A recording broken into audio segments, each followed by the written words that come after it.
पुस्तक सेक कन्हैया जीवन गाथा श्रीमान संत बाबा हरनाम सिंह जी गुरुद्वारा रामपुर खेड़े वाले। अगला लेख है 10वें पातशाह जी ने प्रतੱਖ दर्शन देने। ਪਰਿਵਾਰ ਨੇ ਫਸਲ ਦੀ ਰਾਖੀ ਕਰਨ ਤੇ ਵੇਲੇ ਕੁ ਵੇਲੇ ਠਹਿਰਨ ਲਈ ਖੇਤ ਵਿੱਚ ਇੱਕ ਛੋਟਾ ਜਿਹਾ ਕੋਠਾ ਬਣਾਇਆ ਹੋਇਆ ਸੀ। ਬਾਬਾ ਜੀ ਵੀ ਅਕਸਰ ਜਦੋਂ ਵੇਲ ਹੁੰਦਾ ਜਾਂ ਇਕਾਂਤ ਵਿੱਚ ਭਜਨ ਕਰਨਾ ਹੁੰਦਾ ਤਾਂ ਇਸ ਕੋਠੇ ਅੰਦਰ ਆ ਬਿਰਾਜਦੇ। ਬਾਬਾ ਜੀ ਨੇ ਦੱਸਿਆ ਕਿ ਜੇਠ ਦੇ ਮਹੀਨੇ 'ਚ ਕਾਫੀ ਜ਼ਿਆਦਾ ਗਰਮੀ ਪੈ ਰਹੀ ਸੀ। ਅਸੀਂ ਕਮਰੇ ਅੰਦਰ ਮੂਲ ਮੰਤਰ ਦਾ ਜਾਪ ਕਰ ਰਹੇ ਸੀ। ਬੂਹਾ ਖੋਲ੍ਹਿਆ, ਇੱਕ ਬੜੇ ਨੂਰਾਨੀ ਚਿਹਰੇ ਵਾਲਾ ਗੁਰਸਿੱਖ ਅੰਦਰ ਆਇਆ। ਅਸਾਂ ਦੋਵਾਂ ਨੇ ਸਤਿਗੁਰੂ ਜੀ ਦੀ ਬਖਸ਼ੀ ਫਤਿਹ ਨਾਲ ਸਾਂਝ ਕੀਤੀ। ਉਪਰੰਤ ਉਸ ਗੁਰਸਿੱਖ ਨੇ ਕਿਹਾ ਕਿ 10ਵੇਂ ਪਾਤਸ਼ਾਹ ਜੀ ਤੁਹਾਨੂੰ ਦਰਸ਼ਨ ਦੇਣ ਆ ਰਹੇ ਹਨ। ਮਨ 'ਚ ਬੜਾ ਚਾਉ ਪੈਦਾ ਹੋਇਆ। ਕਾਹਲੀ ਨਾਲ ਅਸੀਂ ਦੋਵੇਂ ਬੂਹੇ ਤੋਂ ਬਾਹਰ ਆ ਗਏ। ਪੱਛਮ ਦਿਸ਼ਾ ਵੱਲ ਥੋੜ੍ਹੀ ਦੂਰ ਕੀ ਦਿਸਿਆ? ਸਤਿਗੁਰੂ ਜੀ ਘੋੜੇ 'ਤੇ ਸਵਾਰ ਹਨ, ਨਾਲ 4 ਸਿੰਘ ਹੋਰ ਹਨ। ਸਤਿਗੁਰੂ ਜੀ ਨੇੜੇ ਆ ਗਏ। ਘੋੜਾ ਖੜਾ ਹੋ ਗਿਆ। ਬੜੀ ਨਿਮਰਤਾ ਸਹਿਤ ਮੈਂ ਸਤਿਗੁਰੂ ਜੀ ਦੇ ਚਰਨਾਂ 'ਤੇ ਜੋ ਰਕਾਬ ਵਿੱਚ ਸਨ ਨਮਸਕਾਰ ਕੀਤੀ। ਸਤਿਗੁਰੂ ਜੀ ਥੋੜ੍ਹਾ ਮੁਸਕਰਾਏ ਤੇ ਗਾਂਹ ਤੁਰ ਪਏ। ਥੋੜ੍ਹੀ ਦੂਰ ਹੀ ਗਏ ਕਿ ਦਰਸ਼ਨ ਲੋਪ ਹੋ ਗਏ। ਮਨ 'ਚ ਬੜੀ ਹੈਰਾਨੀ ਹੋਈ। ਉਹ ਗੁਰਸਿੱਖ ਜੋ ਪਹਿਲੇ ਗੁਰਦੇਵ ਜੀ ਦੀ ਆਉਣ ਦੀ ਖਬਰ ਦੇਣ ਆਇਆ ਸੀ, ਮੇਰੇ ਪਾਸ ਹੀ ਖੜਾ ਰਿਹਾ। ਉਹਨੇ ਕਿਹਾ, ਭਾਈ ਹਰਨਾਮ ਸਿੰਘ ਜੀ, ਤੁਹਾਨੂੰ ਤਾਂ ਅਤਿਅੰਤ ਖੁਸ਼ੀ ਹੋਣੀ ਚਾਹੀਦੀ ਸੀ, ਪਰ ਤੁਸੀਂ ਹੈਰਾਨ ਤੇ ਦਿਲਗੀਰ ਹੋ, ਕੀ ਕਾਰਨ ਹੈ? ਆਪ ਜੀ ਨੇ ਦੱਸਿਆ ਕਿ ਮੈਂ ਉਸ ਗੁਰਸਿੱਖ ਨੂੰ ਬੇਨਤੀ ਕੀਤੀ ਕਿ ਮੈਂ ਦਿਲਗੀਰ ਇਸ ਕਰਕੇ ਹਾਂ ਕਿ ਸਤਿਗੁਰੂ ਜੀ ਨੇ ਦਰਸ਼ਨ ਵੀ ਦਿੱਤੇ ਪਰ ਬਚਨ ਕੋਈ ਨਹੀਂ ਕੀਤਾ। ਗੁਰਸਿੱਖ ਨੇ ਉੱਤਰ ਦਿੱਤਾ ਕਿ ਸਤਿਗੁਰੂ ਜੀ ਤੁਹਾਡੀ ਭਜਨ ਬੰਦਗੀ ਉੱਪਰ ਬਹੁਤ ਪ੍ਰਸੰਨ ਹਨ, ਜਿਸ ਕਰਕੇ ਤੁਹਾਨੂੰ ਦਰਸ਼ਨ ਦਿੱਤੇ ਹਨ। ਬਚਨ ਇਸ ਕਰਕੇ ਨਹੀਂ ਹੋਏ ਕਿਉਂਕਿ ਤੁਸੀਂ ਨਿਤਨੇਮ 'ਚ ਜਾਪ ਸਾਹਿਬ ਦਾ ਪਾਠ ਨਹੀਂ ਕਰਦੇ। ਮੈਂ ਕਿਹਾ ਕਿ ਜਾਪ ਸਾਹਿਬ ਦਾ ਪਾਠ ਕਠਿਨ ਹੋਣ ਕਾਰਨ ਮੈਂ ਨਹੀਂ ਕਰਦਾ। ਸ੍ਰੀ ਸੁਖਮਨੀ ਸਾਹਿਬ, ਆਸਾ ਜੀ ਦੀ ਵਾਰ ਤਾਂ ਹਰ ਰੋਜ਼ ਕਰਦਾ। ਗੁਰਸਿੱਖ ਨੇ ਉੱਤਰ ਦਿੱਤਾ ਕਿ ਜੋ ਸਤਿਗੁਰੂ ਜੀ ਦਾ ਹੁਕਮ ਹੈ ਉਹਨੂੰ ਪੂਰਾ ਕਰਨਾ ਅਤ ਜ਼ਰੂਰੀ ਹੈ। ਕੋਈ ਸਿੱਖ ਨਿਤਨੇਮ ਦੀ ਬਾਣੀ ਨੂੰ ਛੱਡ ਕੇ ਹੋਰ ਆਪਣੀ ਮਰਜ਼ੀ ਨਾਲ ਜਿੰਨੀ ਬਾਣੀ ਮਰਜ਼ੀ ਪੜ੍ਹ ਲਏ, ਗੁਰੂ ਸਾਹਿਬ ਜੀ ਦੀ ਉਸ 'ਤੇ ਪੂਰੀ ਖੁਸ਼ੀ ਨਹੀਂ ਹੁੰਦੀ। ਜੋ 5 ਪਿਆਰਿਆਂ ਦੁਆਰਾ ਦੱਸੇ ਸਤਿਗੁਰੂ ਦੇ ਹੁਕਮ ਨੂੰ ਪੂਰਾ ਕਰਕੇ ਫਿਰ ਹੋਰ ਭਜਨ ਸਿਮਰਨ ਕਰਦਾ ਹੈ, ਬਾਣੀ ਪੜ੍ਹਦਾ ਹੈ, ਸਤਿਗੁਰੂ ਜੀ ਦੀ ਉਸ 'ਤੇ ਬੇਅੰਤ ਖੁਸ਼ੀ ਹੁੰਦੀ ਹੈ। ਜੋ ਹੁਕਮ ਮੰਨਣ 'ਚ ਢਿੱਲ ਕਰਦਾ ਹੈ, ਗੁਰੂ ਸਾਹਿਬ ਜੀ ਦੀ ਪੂਰਨ ਬਖਸ਼ਿਸ਼ ਤੋਂ ਵਾਂਝਿਆ ਰਹਿ ਜਾਂਦਾ ਹੈ। ਉਸੇ ਦਿਨ ਤੋਂ ਭਾਵੇਂ ਕਿੰਨਾ ਵੀ ਚਿਰ ਲੱਗੇ, ਸਹਿਜੇ ਸਹਿਜੇ ਹਰ ਰੋਜ਼ ਜਾਪ ਸਾਹਿਬ ਦਾ ਪਾਠ ਨਿਤਨੇਮ 'ਚ ਸ਼ਾਮਲ ਕਰ ਲਿਆ ਅਤੇ ਥੋੜ੍ਹਾ ਥੋੜ੍ਹਾ ਕਰਕੇ ਜ਼ਬਾਨੀ ਕੰਠ ਕਰ ਲਿਆ। ਗੁਰਬਾਣੀ ਵੀ ਹੁਕਮ ਮੰਨਣ ਦੀ ਹੀ ਪ੍ਰੋੜਤਾ ਕਰਦੀ ਹੈ। ਹੁਕਮ ਮੰਨਿਆ ਹੋਵੇ ਪ੍ਰਵਾਨ, ਤਾਂ ਖਸਮੇ ਕਾ ਮਹਿਲ ਪਾਏ ਸੀ, ਤਥਾ ਹੁਕਮ ਰਜਾਈ ਜੋ ਚੱਲੈ ਸੋ ਪਵੇ ਖਜ਼ਾਨਾ। ਇੱਥੇ ਕੋਈ ਵੀ ਹੀਲ ਹੁਜਤ ਜਾਂ ਛੋਟ ਨਹੀਂ।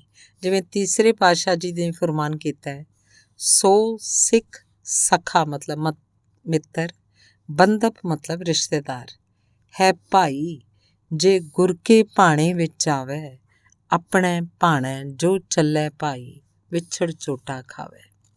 ਗੁਰੂ ਕੀ ਸਿੱਖੀ ਵਿੱਚ ਤਾਂ ਹੁਕਮ ਮੰਨਣ ਨੂੰ ਹੀ ਪ੍ਰਧਾਨਤਾ ਦਿੱਤੀ ਹੈ। ਜੋ ਗੁਰੂ ਦਾ ਹੁਕਮ ਮੰਨਦਾ ਹੈ ਉਹ ਪ੍ਰਵਾਨ ਚੜ੍ਹ ਜਾਂਦਾ ਹੈ। ਸਿੱਖੀ ਹੈ ਹੀ ਹੁਕਮ ਮੰਨਣਾ। ਹੁਕਮ ਮੰਨੇ ਸੋ ਜਨ ਪ੍ਰਵਾਨ, ਤੇ ਗੁਰਮੁਖ ਹੁਕਮ ਮੰਨੇ ਸਹਿ ਕੇਰਾ, ਹੁਕਮੇ ਹੀ ਸੁਖ ਪਾਏ, ਹੁਕਮੋਂ ਸੇਵੇ ਹੁਕਮ ਅਰਾਧੇ, ਹੁਕਮੇ ਸਮੇਂ ਸਮਾਏ। ਜਿਵੇਂ ਬਾਬਾ ਲਹਿਣਾ ਜੀ ਨੇ ਸਤਿਗੁਰੂ ਨਾਨਕ ਦੇਵ ਜੀ ਦਾ ਹੁਕਮ ਮੰਨਿਆ।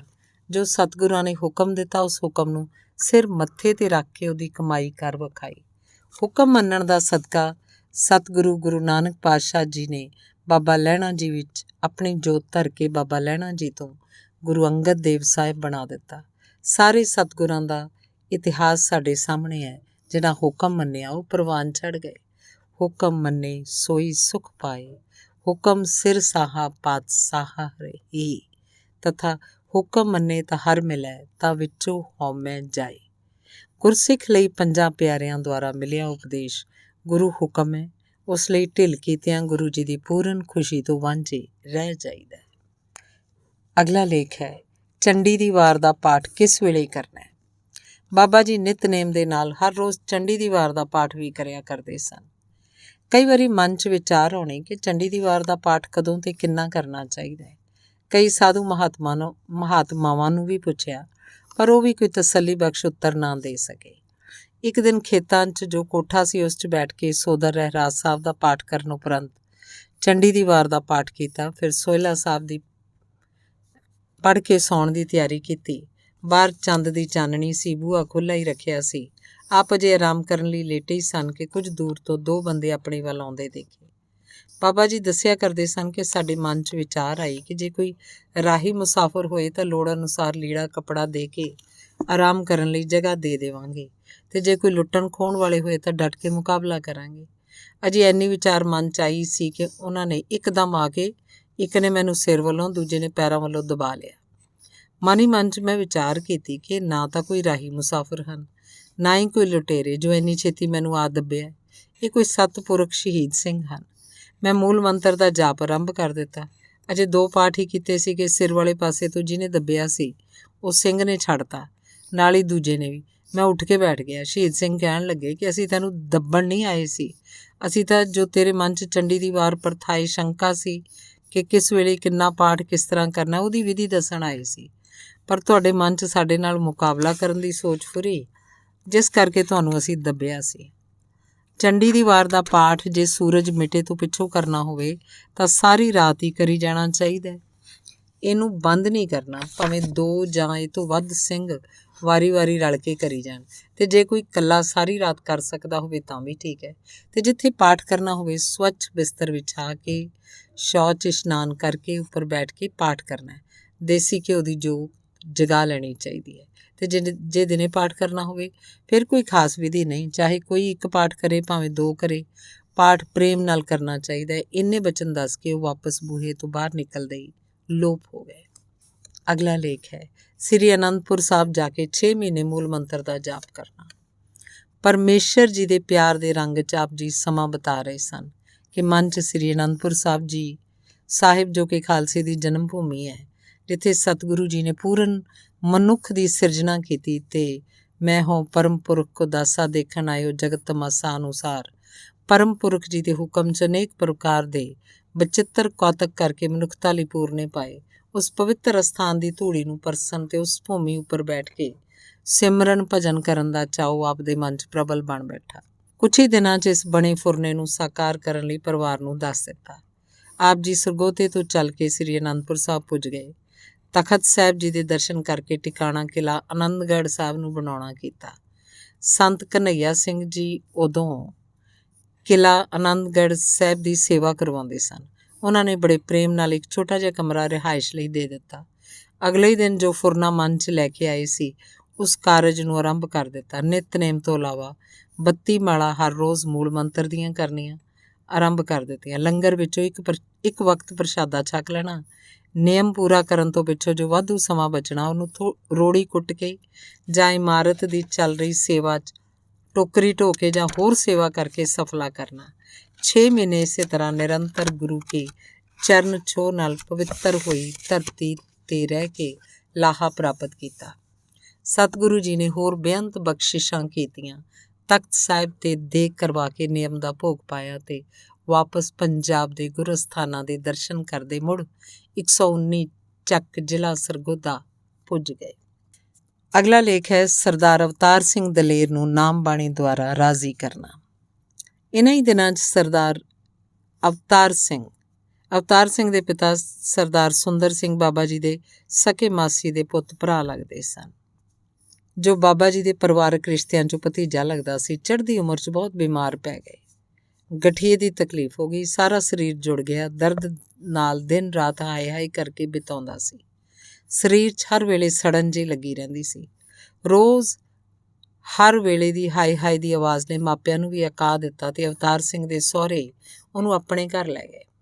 ਆਯੁਰਵੈਦਿਕ, ਐਲੋਪੈਥਿਕ ਸਾਰੇ ਇਲਾਜ ਕਰਵਾਏ, ਪਰ ਭੋਰਾ ਜਿੰਨਾ ਵੀ ਫਰਕ ਨਾ ਪਿਆ, ਸਗੋਂ ਤਕਲੀਫ ਵੱਧਦੀ ਗਈ, ਜਿਸ ਤੇ ਪਰਿਵਾਰ ਨੇ ਮਿਓ ਹਸਪਤਾਲ ਲਾਹੌਰ 'ਚ ਦਾਖਲ ਕਰਵਾਤਾ। ਪਰ 6 ਮਹੀਨੇ ਦੇ ਇਲਾਜ ਉਪਰੰਤ ਵੀ ਨਿਰਾਸ਼ਤਾ ਹੀ ਪੱਲੇ ਪਈ। ਸਰੀਰ ਹੋਰ ਨਿਰਬਲ ਹੋ ਗਿਆ। ਹੁਣ ਤਾਂ ਬਿਪਤ ਪਰੀ ਸਭ ਹੀ ਸੰਗ ਛਾਡਤ ਕੋ ਨਾਵਤ ਨੇਰੇ ਵਾਲੀ ਗੱਲ ਵਾਪਰੀ। ਸਹੁਰੇ ਵੀ ਦਮ ਹਾਰ ਗਏ ਤੇ ਵਾਪਸ ਅਵਤਾਰ ਸਿੰਘ ਨੂੰ ਮਾਤਾ ਪਿਤਾ ਪਾਸ ਹੀ ਛੱਡ ਗਏ। ਬਾਬਾ ਜੀ ਅਨੰਦਪੁਰ ਸਾਹਿਬ ਤੋਂ ਜਦੋਂ ਵਾਪਸ 119 ਚੱਕ ਪੁੱਜੇ ਤਾਂ ਅਵਤਾਰ ਸਿੰਘ ਦੇ ਬਿਮਾਰ ਹੋਣ ਬਾਰੇ ਮਾਤਾ ਜੀ ਨੇ ਦੱਸਿਆ। ਆਪ ਜੀ ਅਵਤਾਰ ਸਿੰਘ ਦਲੇਰ ਦੀ ਖਬਰ ਸੁਰਤ ਲੈਣ ਵਾਸਤੇ ਗਏ। ਜਿਉਂ ਹੀ ਬਾਬਾ ਜੀ ਉਹਦੇ ਕਮਰੇ 'ਚ ਗਏ ਜਿੱਥੇ ਕਿ ਅਵਤਾਰ ਸਿੰਘ ਬਿਮਾਰੀ ਕਾਰਨ ਕਰਾ ਰਿਹਾ ਸੀ, ਬਾਬਾ ਜੀ ਦੇ ਕੋਲ ਜਾਣ 'ਤੇ ਉਹਨੂੰ ਕੁਝ ਸ਼ਾਂਤੀ ਮਹਿਸੂਸ ਹੋਈ। ਸਰੀਰ ਕਰਕੇ ਵੀ ਉਹਨੇ ਆਪਣੇ ਆਪ ਨੂੰ ਕੁਝ ਠੀਕ ਮਹਿਸੂਸ ਕੀਤਾ ਅਤੇ ਕੁਝ ਚਿਰ ਬਾਅਦ ਬਾਬਾ ਜੀ ਵਾਪਸ ਆ ਗਏ। ਕੁਝ ਦਿਨਾਂ ਬਾਅਦ ਆਪ ਜੀ ਫਿਰ ਉਹਦਾ ਹਾਲ ਚਾਲ ਪੁੱਛਣ ਗਏ। ਅਵਤਾਰ ਸਿੰਘ ਨੇ ਪਹਿਲੇ ਦੀ ਤਰ੍ਹਾਂ ਆਪਣੇ ਆਪ ਨੂੰ ਫਿਰ ਤਨ ਮਨ ਕਰਕੇ ਸ਼ਾਂਤ ਮਹਿਸੂਸ ਕੀਤਾ। ਜਿੰਨਾ ਚਿਰ ਆਪ ਜੀ ਉਸ ਪਾਸ ਬੈਠੇ ਰਹੇ, ਅਵਤਾਰ ਸਿੰਘ ਗੱਲਾਂ ਬਾਤਾਂ ਕਰਦੇ ਰਹੇ। ਜਦੋਂ ਬਾਬਾ ਜੀ ਚੱਲਣ ਲੱਗੇ ਤਦ ਅਵਤਾਰ ਸਿੰਘ ਨੇ ਬੇਨਤੀ ਕੀਤੀ ਕਿ ਆਪ ਜੀ ਮੇਰੇ 'ਤੇ ਕਿਰਪਾ ਕਰੋ। ਬਾਬਾ ਜੀ ਨੇ ਸੁਤੇ ਸਿੱਧੂ ਨੂੰ ਕਿਹਾ ਕਿ ਹਾਏ ਹਾਏ ਕਰਨ ਦੀ ਥਾਂ ਵਾਹਿਗੁਰੂ ਵਾਹਿਗੁਰੂ ਕਿਹਾ ਕਰੋ, ਪਰ ਅੱਗੋਂ ਨੇ ਉੱਤਰ ਦਿੱਤਾ ਕਿ ਹੁਣ ਮੇਰੇ ਵੱਸ ਦੀ ਗੱਲ ਨਹੀਂ, ਵਾਹਿਗੁਰੂ ਕਿਹਾ ਨਹੀਂ ਜਾਂਦਾ। ਬਾਬਾ ਜੀ ਵਾਪਸ ਆਪਣੇ ਘਰ ਆ ਗਏ। ਅਵਤਾਰ ਸਿੰਘ ਨੇ ਆਪਣੀ ਮਾਤਾ ਨੂੰ ਕਿਹਾ ਕਿ ਜੇ ਤੁਸੀਂ ਮੈਨੂੰ ਰਾਜ਼ੀ ਕਰਨਾ ਤੇ ਚਾਚਾ ਜੀ ਨੂੰ ਕਹੋ।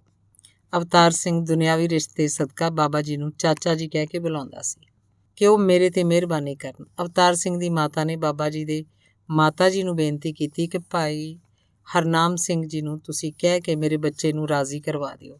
ਜੇ ਉਹ ਕੋਈ ਚਾਰਾ ਕਰਨ ਤਦ ਉਹਦੀ ਜਾਨ ਬਚ ਸਕਦੀ ਹੈ, ਨਹੀਂ ਤਾਂ ਡਾਕਟਰਾਂ ਨੇ ਤਾਂ ਪਹਿਲਾਂ ਹੀ ਜਵਾਬ ਦੇ ਦਿੱਤਾ ਹੈ ਕਿ ਇਸ ਬਿਮਾਰੀ ਦਾ ਪੱਕਾ ਇਲਾਜ ਨਹੀਂ ਹੋ ਸਕਦਾ। ਮਾਤਾ ਨਰੈਣ ਕੌਰ ਜੀ ਨੇ ਬਾਬਾ ਜੀ ਨੂੰ ਪ੍ਰੇਰਨਾ ਦਿੱਤੀ ਕਿ ਪੁੱਤਰ ਜੇ ਕੋਈ ਯਤਨ ਹੋ ਸਕਦਾ ਤਾਂ ਕਰੋ, ਤਾਂ ਜੋ ਅਵਤਾਰ ਸਿੰਘ ਦੀ ਜਾਨ ਬਚ ਜਾਏ। ਘਰ 'ਚ ਇੱਕੋ ਹੀ ਬੱਚਾ ਹੈ।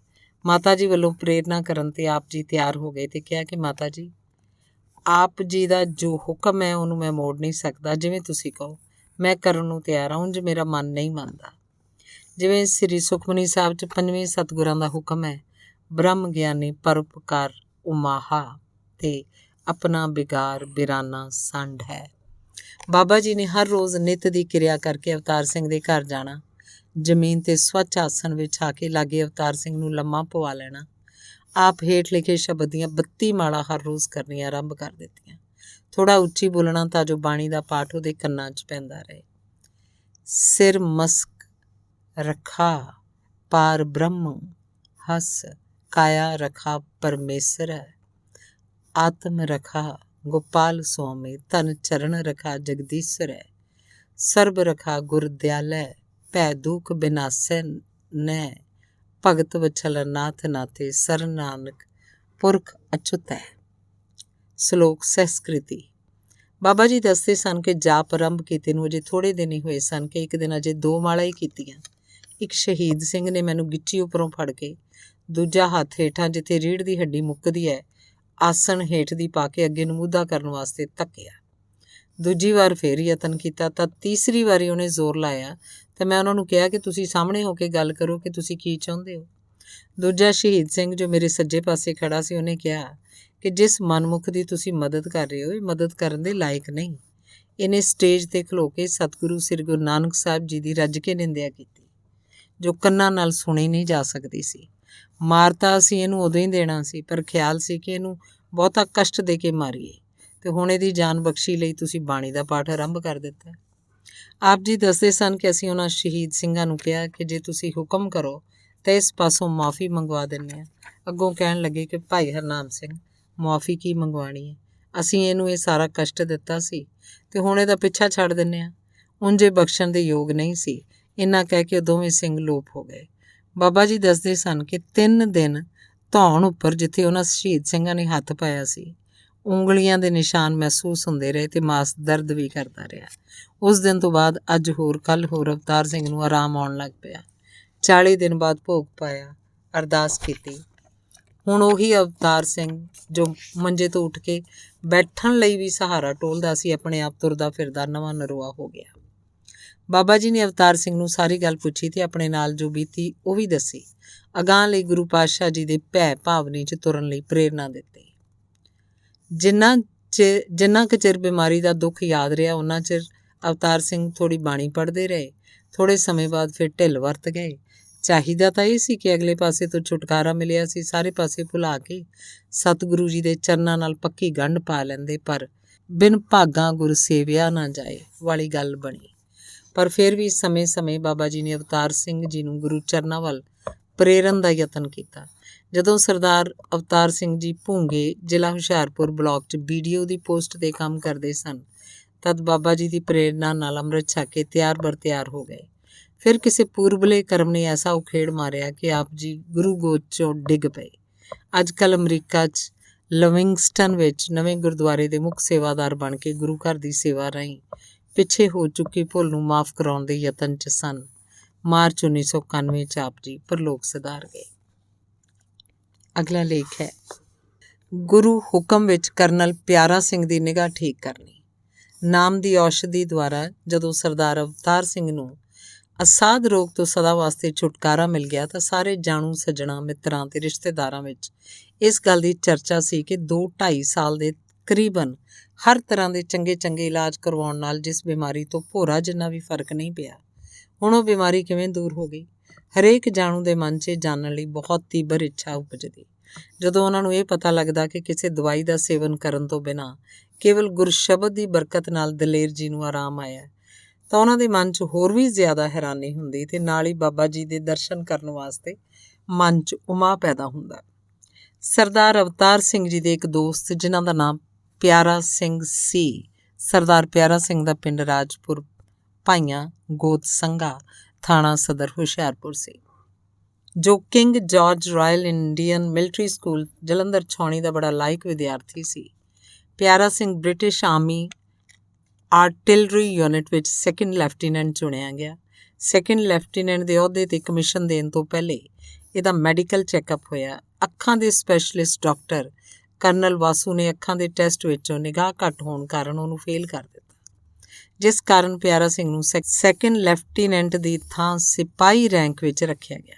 2 ਸਾਲ 'ਚ ਉਹ ਹਵਾਲਦਾਰ ਬਣ ਗਿਆ ਤੇ ਬਦਲੀ ਲਾਹੌਰ ਛਾਉਣੀ ਦੀ ਹੋ ਗਈ। ਸਰਦਾਰ ਪਿਆਰਾ ਸਿੰਘ ਜਦੋਂ ਸਰਦਾਰ ਵਧਾਵਾ ਸਿੰਘ ਪੁੱਤਰ Sardar Niranjan Singh deputy assistant controller military accounts Lahore ਛਾਉਣੀ, ਪਿਛਲਾ ਪਿੰਡ ਸੁਧਾਰ ਜ਼ਿਲ੍ਹਾ ਲੁਧਿਆਣਾ ਨੂੰ ਮਿਲੇ ਤਾਂ ਪਿਆਰਾ ਸਿੰਘ ਨੇ ਪੁੱਛਣਾ ਕੀਤਾ ਕਿ ਕੀ ਅਵਤਾਰ ਸਿੰਘ ਅਜੇ ਜਿੰਦਾ ਹੈ? ਤਾਂ ਉਹਦੇ ਉੱਤਰ ਵਿੱਚ ਸਰਦਾਰ ਵਧਾਵਾ ਸਿੰਘ ਜੀ ਨੇ ਉਹਨੂੰ ਕਿਹਾ ਕਿ ਉਹ ਤਾਂ ਮਹਾਂਪੁਰਸ਼ ਭਾਈ ਹਰਨਾਮ ਸਿੰਘ ਜੀ ਦੀ ਆਤਮਕ ਸ਼ਕਤੀ ਤੇ ਗੁਰਬਾਣੀ ਦੇ ਪਾਰਸ ਕਲਾ ਤਥਾ ਨਾਮ ਔਖ ਦੀ ਰਾਹੀਂ ਬਿਲਕੁਲ ਨਵਾਂ ਨਰੂਆ ਰੋਗ ਹੋ ਚੁੱਕਾ ਹੈ, ਸਾਰੇ ਕੰਮਕਾਰ 'ਚ ਪੂਰਾ ਹਿੱਸਾ ਲੈਂਦਾ ਹੈ। ਤਦ ਸਰਦਾਰ ਪਿਆਰਾ ਸਿੰਘ ਦੀ ਹੈਰਾਨੀ ਦੀ ਕੋਈ ਹੱਦ ਨਾ ਰਹੀ ਤੇ ਸਰਦਾਰ ਅਵਤਾਰ ਸਿੰਘ ਨੂੰ ਮਿਲਣ ਤੇ ਬਾਬਾ ਜੀ ਦੇ ਦਰਸ਼ਨ ਕਰਨ ਲਈ ਇੱਛਾ ਪ੍ਰਗਟ ਕੀਤੀ। ਦਿਨ ਨਿਯਤ ਕਰਕੇ ਦੋਵੇਂ ਲਾਹੌਰ ਤੋਂ ਚੱਲ ਕੇ 119 ਜਨੂਬੀ ਚੱਕ ਜ਼ਿਲ੍ਹਾ ਸਰਗੋਧਾ ਅਵਤਾਰ ਸਿੰਘ ਪਾਸ ਪੁੱਜ ਗਏ। ਸੁੱਖ ਸਾਂਦ ਸਾਂਝੀ ਕਰਨ ਉਪਰੰਤ ਅਵਤਾਰ ਸਿੰਘ ਨੇ ਆਪਣੀ ਜ਼ਬਾਨੀ ਸਾਰੀ ਹੱਡਬੀਤੀ ਦੱਸੀ। ਤਿੰਨਾਂ ਨੇ ਸਲਾਹ ਕੀਤੀ ਕਿ ਪਿਆਰਾ ਸਿੰਘ ਦੀਆਂ ਅੱਖਾਂ ਦੀ ਨਜ਼ਰ ਵਾਸਤੇ ਵੀ ਬਾਬਾ ਜੀ ਨੂੰ ਬੇਨਤੀ ਕੀਤੀ ਜਾਏ।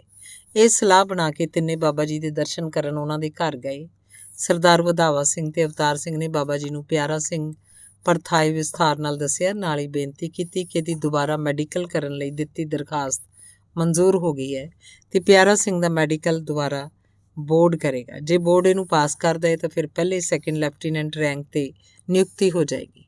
ਆਪ ਦੀ ਕਿਰਪਾ ਕਰਕੇ ਇਹਨੂੰ ਆਸ਼ੀਰਵਾਦ ਬਖਸ਼ਿਸ਼ ਕਰੋ। ਸਾਰਾ ਵਿਸਥਾਰ ਸੁਣ ਕੇ ਬਾਬਾ ਜੀ ਨੇ ਉੱਤਰ ਦਿੱਤਾ ਕਿ ਸਤਿਗੁਰੂ ਜੀ ਆਪ ਹੀ ਕਰਨ ਕਾਰਨ ਸਮਰੱਥ ਹਨ। ਕੱਲ੍ਹ ਸਵੇਰੇ ਤੁਸੀਂ ਪ੍ਰਸ਼ਾਦ ਲੈ ਕੇ 7 ਵਜੇ ਗੁਰਦੁਆਰਾ ਸਾਹਿਬ ਆ ਜਾਣਾ। ਸਤਿਗੁਰੂ ਮਹਾਰਾਜ ਜੀ ਦੇ ਚਰਨਾਂ 'ਚ ਅਰਦਾਸ ਕਰਾਂਗੇ। ਗੁਰੂ ਮਹਾਰਾਜ ਜੀ ਹੀ ਬਖਸ਼ਿਸ਼ ਕਰਨ ਨੂੰ ਸਮਰੱਥ ਹਨ। ਅਗਲੇ ਦਿਨ ਸਵੇਰੇ ਨਿਯਤ ਸਮੇਂ ਅਨੁਸਾਰ ਤਿੰਨੇ ਗੁਰਦੁਆਰਾ ਸਾਹਿਬ ਪੁੱਜ ਗਏ। ਬਾਬਾ ਜੀ ਵੀ ਹਰ ਰੋਜ਼ ਦੀ ਤਰ੍ਹਾਂ ਸਤਿਗੁਰੂ ਸ੍ਰੀ ਗੁਰੂ ਗ੍ਰੰਥ ਸਾਹਿਬ ਜੀ ਦੇ ਦਰਸ਼ਨ ਕਰਨ ਲਈ ਗੁਰਦੁਆਰਾ ਸਾਹਿਬ ਆ ਪੁੱਜੇ। ਗੁਰੂ ਮਹਾਰਾਜ ਜੀ ਦੇ ਦਰਸ਼ਨ ਉਪਰੰਤ ਬਾਬਾ ਜੀ ਨੇ ਪਿਆਰਾ ਸਿੰਘ ਲਈ ਗੁਰੂ ਚਰਨਾਂ 'ਚ ਅਰਦਾਸ ਕੀਤੀ ਤੇ ਹੁਕਮਨਾਮਾ ਲਿਆ। ਸਤਿਗੁਰੂ ਜੀ ਦਾ ਮੁੱਖ ਵਾਕ ਲੈਣ ਉਪਰੰਤ ਆਪ ਨੇ ਬਚਨ ਕੀਤਾ ਕਿ ਪਿਆਰਾ ਸਿੰਘ, ਗੁਰਦੇਵ ਪਿਤਾ ਜੀ ਨੇ ਤੇਰੀ ਅਰਦਾਸ ਮਨਜ਼ੂਰ ਕਰ ਲਈ ਹੈ। ਆਪ ਜੀ ਸਤਿਗੁਰੂ ਸ੍ਰੀ ਗੁਰੂ ਗ੍ਰੰਥ ਸਾਹਿਬ ਜੀ ਦੀ ਤਾਬਿਆ ਤੋਂ ਉੱਠੋ ਤੇ ਜਿੱਥੋਂ ਦੀ ਸੰਗਤ ਮਹਾਰਾਜ ਜੀ ਦੇ ਦਰਸ਼ਨਾਂ ਨੂੰ ਲੰਘਦੀ ਸੀ ਉਸ ਫਰਸ਼ ਉੱਪਰੋਂ ਆਪਣੇ ਹੱਥ ਨਾਲ ਸੰਗਤ ਦੀ ਚਰਨ ਧੂੜੀ ਲਾ ਕੇ ਪਿਆਰਾ ਸਿੰਘ ਦੀਆਂ ਦੋਵੇਂ ਅੱਖਾਂ ਉੱਪਰ ਹੱਥ ਫੇਰ ਦਿੱਤਾ ਤੇ ਬਚਨ ਕੀਤਾ ਕਿ ਜਾ, ਹੁਣ ਤੈਨੂੰ ਬੋਰਡ ਵਾਲੇ ਨਿਗਾਹ ਵੱਲੋਂ ਫੇਲ ਨਹੀਂ ਕਰ ਸਕਣਗੇ। ਗੁਰੂ ਚਰਨਾਂ ਵਿੱਚੋਂ ਆਸ਼ੀਰਵਾਦ ਪ੍ਰਾਪਤ ਕਰਨ ਉਪਰੰਤ ਸਰਦਾਰ ਪਿਆਰਾ ਸਿੰਘ ਤੇ ਸਰਦਾਰ ਵਧਾਵਾ ਸਿੰਘ ਵਾਪਸ ਆ ਗਏ। ਅਗਲੇ ਹਫ਼ਤੇ ਬੋਰਡ ਨੇ ਇਹਦਾ ਚੇਅਰਮੈਨ ਅੰਗਰੇਜ਼ ਡਾਕਟਰ ਸੀ ਨੇ ਪਿਆਰਾ ਸਿੰਘ ਨੂੰ ਸੱਦਿਆ ਤੇ ਆਪ ਅੱਖਾਂ ਚੈੱਕ ਕੀਤੀਆਂ। ਪਿਆਰਾ ਸਿੰਘ A ਤੋਂ Z ਤੱਕ ਸਾਰੇ ਅੱਖਰ ਬੜੇ ਆਰਾਮ ਨਾਲ ਪੜ੍ਹ ਗਿਆ। ਅੰਗਰੇਜ਼ ਡਾਕਟਰ ਨੇ ਫਿਰ ਦੁਬਾਰਾ ਪੂਰੀ ਤਸੱਲੀ ਕੀਤੀ ਤੇ ਕਿਹਾ, ਤੈਨੂੰ ਕਿਸ ਬੇਵਕੂਫ ਡਾਕਟਰ ਨੇ ਨਿਗਾਹ ਵੱਲੋਂ ਫੇਲ ਕਰਕੇ ਤੇਰੀ ਜ਼ਿੰਦਗੀ ਖਰਾਬ ਕੀਤੀ ਹੈ? ਤੇਰੀ ਨਜ਼ਰ ਤਾਂ ਬਿਲਕੁਲ ਠੀਕ ਹੈ। ਬੋਰਡ ਦੇ ਚੇਅਰਮੈਨ ਨੇ ਉਸੇ ਵੇਲੇ ਪਿਆਰਾ ਸਿੰਘ ਨੂੰ ਸੈਕਿੰਡ ਲੈਫਟੀਨੈਂਟ ਦੇ ਰੈਂਕ 'ਤੇ ਬਹਾਲ ਕਰਨ ਦੀ ਸਿਫਾਰਿਸ਼ ਕੀਤੀ। ਮੈਡੀਕਲ ਰਿਪੋਰਟ ਪੁੱਜਣ 'ਤੇ ਪਿਆਰਾ ਸਿੰਘ ਨੂੰ ਪਹਿਲੇ ਰੈਂਕ 'ਤੇ ਬਹਾਲ ਕੀਤਾ ਗਿਆ ਤੇ ਬਾਅਦ ਵਿੱਚ ਕਰਨਲ ਦੇ ਅਹੁਦੇ ਨੂੰ ਪ੍ਰਾਪਤ ਕਰਕੇ ਰਿਟਾਇਰ ਹੋਇਆ। ਜਿੱਥੇ ਦੁਨੀਆ ਦੇ ਸਾਰੇ ਹੀਲੇ ਵਸੀਲੇ ਫੇਲ ਹੋ ਜਾਂਦੇ ਹਨ, ਉੱਥੇ ਸਤਿਗੁਰੂ ਸੱਚੇ ਪਾਤਸ਼ਾਹ ਜੀ ਦੀ ਮਿਹਰ ਸਾਥ ਦਿੰਦੀ ਤੇ ਕੀਤੀ ਹੋਈ ਅਰਦਾਸ ਰੰਗ ਲਿਆਉਂਦੀ ਹੈ। ਜਦੋਂ ਸਤਿਗੁਰੂ ਜੀ ਤੇ ਸੰਗਤ ਦੀ ਮਿਹਰ ਭਰੀ ਨਿਗਾਹ ਹੋ ਜਾਏ, ਬਸ ਫਿਰ ਤਾਂ ਜਿਵੇਂ ਗੁਰਦੇਵ ਪੰਜਵੇਂ ਪਾਤਸ਼ਾਹ ਜੀ ਨੇ ਬਿਲਾਵਲ ਰਾਗ 'ਚ ਹੁਕਮ ਕੀਤਾ ਹੈ ਕਿ ਐਸੀ ਬਖਸ਼ਿਸ਼ ਹੋ ਜਾਂਦੀ ਹੈ। ਬਿਲਾਵਲ ਮਹਿਲਾ ਪੰਜਵਾਂ। ਪਿੰਗਲ ਪਰਬਤ ਪਾਰ ਪਰੇ ਖਲਚਤਰ ਬਕੀਤਾ। ਪਿੰਗਲ ਦਾ ਮਤਲਬ ਪੈਰਾਂ ਤੋਂ ਹੀਣਾ ਲੂਲਾ ਮਨੁੱਖ, ਖਲ ਮਤਲਬ ਮੂਰਖ, ਬਕੀਤਾ ਮਤਲਬ ਚਤਰ ਬਖਤਾ। ਅੰਧਲੇ ਤ੍ਰਿਭਵਨ ਸੂਝਿਆ ਗੁਰਭੇਟ ਪੁਨੀਤਾ, ਮਹਿਮਾ ਸਾਧੂ ਸੰਗ ਕੀ ਸੁਨਹੋ ਮੇਰੇ ਮੀਤਾ। ਮੈਲ ਖੋਈ ਕੋਟ ਅਘ, ਅਘ ਮਤਲਬ ਕਰੋੜਾਂ ਪਾਪ ਦੂਰ ਹੋ ਗਏ। ਮੈਲ ਖੋਈ ਕੋਟ ਅਘ ਹਰੇ ਨਿਰਮਲ ਭਏ ਚੀਤਾ। ਰਹਾਓ, ਐਸੀ ਭਗਤ ਗੋਬਿੰਦ ਕੀ ਕੀਟ ਹਸਤੀ ਜੀਤਾ। ਕੀਟ ਮਤਲਬ ਕੀੜੀ ਨੇ ਹਾਥੀ ਨੂੰ ਜਿੱਤ ਲਿਆ, ਭਾਵ ਨਿਮਰਤਾ ਨੇ ਹਉਮੈ ਨੂੰ ਕੱਟ ਸੁੱਟਿਆ। ਜੋ ਜੋ ਕੀਨੋ ਆਪਣੋ ਤਿਸ ਅਭੈ ਦਾਨ ਦਿੱਤਾ, ਸਿੰਘ ਬੁਲਾਈ ਹੋਏ ਗਇਓ ਤ੍ਰਿਣ ਮੇਰ ਦਿਖੀਤਾ। ਸਿੰਘ ਮਤਲਬ ਸ਼ੇਰ, ਹੰਕਾਰ ਵਾਲੀ ਬਿਰਤੀ ਨਰਮ ਹੋ ਗਈ। ਬਿਲਾਈ ਦਾ ਮਤਲਬ ਬਿੱਲੀ। ਸਿੰਘ ਬਿਲਾਈ ਹੋਏ ਗਇਓ, ਤ੍ਰਿਣ ਤੀਲਾ, ਮੇਰ ਪਹਾੜ, ਦਿਖੀਤਾ ਸ਼ਰਮ ਕਰਤੇ ਦਮ ਆੜ ਕਉ ਤੇ ਗਨੀ ਤਨੀਤਾ। ਤਨੀਤਾ ਮਤਲਬ ਕੌਡੀ ਕੌਡੀ ਲਈ ਜੋ ਭੱਜੇ ਫਿਰਦੇ ਸੀ ਉਹ ਧਨੀ ਬਣ ਗਏ। ਕਵਨ ਵਡਾਈ ਕਹਿ ਸਕੋ ਬੇਅੰਤ ਗੁਨੀਤਾ, ਕਰ ਕਿਰਪਾ ਮੋਹਿ ਨਾਮ ਦਿਓ ਨਾਨਕ ਦਰ ਸਰੀਤਾ। ਸਰਵ ਵਿਆਪਕ ਪ੍ਰਭੂ ਸਭ ਦਾਤਾਂ ਦੇਣ ਵਾਲਾ ਹੈ। ਗੁਰੂ ਦੀ ਸੇਵਾ ਤੇ ਬਖਸ਼ਿਸ਼ ਦੁਆਰਾ ਕੀ ਨਹੀਂ ਮਿਲਦਾ, ਭਾਵ ਸਭ ਕੁਝ ਮਿਲ ਜਾਂਦਾ ਹੈ। ਪਰਮੇਸ਼ਰ ਪਿੱਛੇ ਤੁਰਨ ਵਾਲਿਆਂ ਨੂੰ ਆਗੂ ਬਣਾ ਦਿੰਦਾ ਹੈ, ਨਿਰਾਸ਼ਿਆਂ ਦੀਆਂ ਆਸਾਂ ਪੂਰੀਆਂ ਕਰਦਾ ਹੈ। ਉਹਦੀ ਮਿਹਰ ਨਾਲ ਕੰਗਾਲ ਧਨਵਾਨ ਬਣ ਜਾਂਦੇ ਹੈ। ਉਹ ਮਾਲਕ ਰੋਗੀਆਂ ਦੇ ਰੋਗ ਦੂਰ ਕਰਨ ਵਾਲਾ ਹੈ। ਪ੍ਰਭੂ ਆਪਣੇ ਭਗਤਾਂ ਨੂੰ ਭਗਤੀ ਦਾਨ ਤੇ ਸਿਫਤ ਸਲਾਹ ਦੀ ਦਾਤ ਬਖਸ਼ਿਸ਼ ਕਰ ਦਿੰਦਾ ਹੈ।